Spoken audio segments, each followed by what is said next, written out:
Hello everybody, Hamp Thomas again with the Appraisal Minute, and it's an understatement to say I got a lot of comments on the Felon data collector. I mean, appraisers are watching this, appraisal management companies are watching this, Freddie Mac and Fannie Mae are watching this. Guys, there's a lot of people interested in this subject, and the question comes down to, was that story really fair? Did we know the whole story? That story came out, and for about a week, it was everywhere, The story, the Felon data collector, it came out, everybody grabbed it, started talking about it. It went all across the country in a hurry, guys.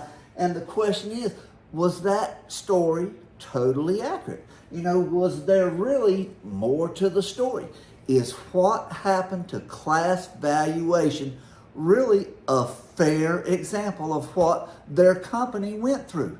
That's a really important question. The actual circumstances of this so-called Felon data collector, there's more to it than that. But we got a group together, or I say together, together on Zoom, and started talking about this, and we all came to the same conclusion. While there was absolutely a rest of the story to the class valuation story, think about what appraisers have been through for the last at least 5 years, for however long.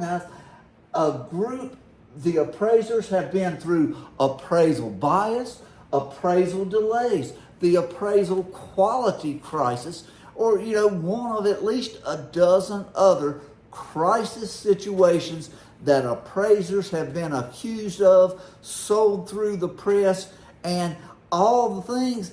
The rest of the story never got heard.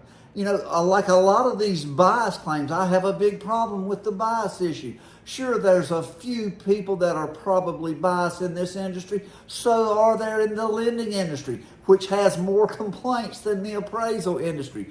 Whatever it is, people tend to take the headline and run with it without knowing the rest of the story. And it's no fun when it happens to anybody. Was it fair to class valuation? Probably not. Was it fair to appraisers for the last 5 years? Absolutely not, guys. The rest of the story is something that is so important most of the time. And we're we're in a war, guys, for our survival. So while the rest of the story is absolutely important, it happens to appraisers, it also happens to other people, and it's the fact of the press in America today. Thanks for watching.